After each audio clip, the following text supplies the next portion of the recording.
Hello student, good morning student. आज हम cash flow के आगे की लास्ट एक्टिविटी करेंगे जिसका नाम है फाइनेंसिंग एक्टिविटी। फाइनेंसिंग एक्टिविटी बहुत ही इजी है। आपने इन्वेस्टिंग एक्टिविटी तो कर लिया, ऑपरेटिंग एक्टिविटी कर लिया, last one is financing activity. Financing activity को करने के लिए एक फॉर्मेट को आपने अप्लाई करना पड़ता है, बहुत बहुत ही ईजी है। इसमें आप सिर्फ ये देखेंगे कि जितना भी रिसिप्ट होगा और जो भी इशूड होगी, जो भी रिडीम्ड होगा और जो भी इशूड होगा, तो उनको फॉर्मेट के अकॉर्डिंग रखना होगा। जैसे कि फाइनेंसिंग एक्टिविटी हम तब बनाते हैं जब हमें पैसों की यानी फाइनेंस की ज़रूरत पड़ रही है। जैसे कि किसी कंपनी का शेयर कैपिटल इशू हो गया तो उसका मतलब आपकी उसकी कॉस्ट जो है बढ़ गई, उसकी कीमत, उसकी वैल्यू बढ़ गई, तो हमें फ़ायदा हो जाता है, तो वो रिसिप्ट हो गया। और जैसे कि किसी का शेयर कैपिटल रिडीम्ड हो गया, कम हो गया, तो हमें नुकसान हो जाता है, तो वो हमें पेमेंट करनी पड़ती है, यानी खर्चा हो जाता है वो हमारे लिए, तो उसको हम माइनस करते हैं। तो ये सब इसमें आपको देखना पड़ेगा। अगर आप डिविडेंड पे कर रहे हो तो वो भी आपके लिए खर्चा है। आप अगर लोन डिबेंचर का इंटरेस्ट पे कर रहे हो तो वो भी आपके लिए खर्चा है। तो यही सब चीज़ों के हम फाइनेंसिंग एक्टिविटी बनाते हैं, और जब ये फाइनेंसिंग एक्टिविटी कंप्लीट हो जाता है तो उसको बाकी कैश फ्लो में ऐड कर देते हैं और हमारी कैश फ्लो स्टेटमेंट आपके सामने प्रेजेंट होती है। कैश फ्लो स्टेटमेंट बनाने के लिए आपको ऑपरेटिंग, फाइनेंसिंग, इन्वेस्टिंग तीनों ही आने चाहिए।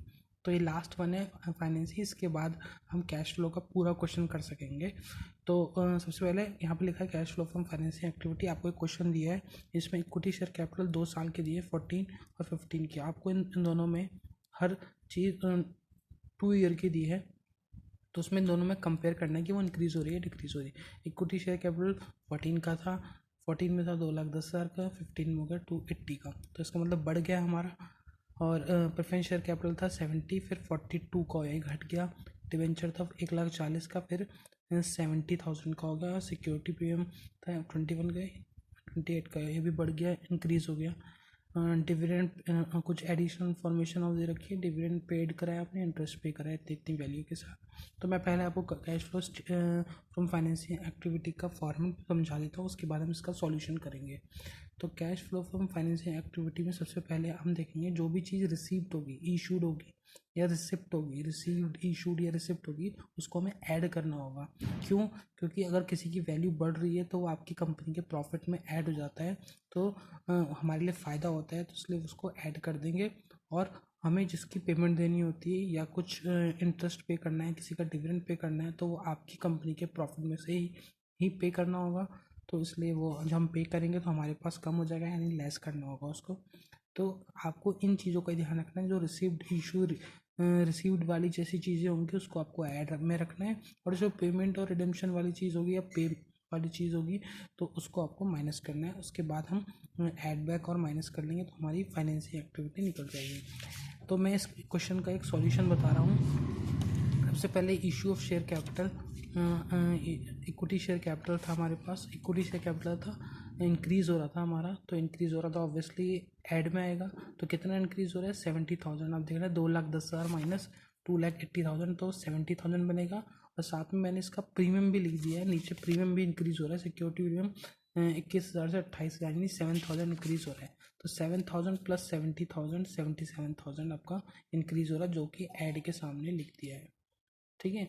एंड फिर उसके बाद देखेंगे जो चीज़ें रिडेम्पशन और जो चीज़ पेड करनी होगी उसको हम माइनस करना है। तो प्रेफरेंस शेयर कैपिटल देख रहे थे आप 70 से 42, यानी ये घट गया, तो ये डिक्रीज़ हो रहा है, तो उसको हमें पे करना होगा। 28,000 से लिख दिया मैंने। फिर डिबेंचर, रिडेम्पशन ऑफ डिबेंचर भी लिखा हुआ है मैंने। तो यहाँ पर आप देख रहे हैं 1,40,000 का था और फिर 70 का होगा 2015 में आके, तो ये भी डिक्रीज़ हो गया, इसको भी हमें माइनस करना है। इंक्रीज़ वाली चीज़ें ऐड में, डिक्रीज़ वाली चीज़ें माइनस में, ये आपको ध्यान रखना है। और डिविडेंड पेड हो गया जैसे, या फिर इंटरेस्ट पेड, कुछ चीज़ें हमें एडजस्टमेंट में भी दे रखी थी, तो हमने उसको भी लिख दिया, क्योंकि इसके आगे पेड लिखा हुआ है, क्योंकि हमने पेड करा है।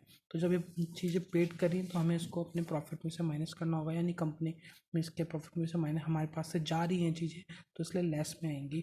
डिविडेंड पेड भी आ गया और इंटरेस्ट पेड भी आ गया।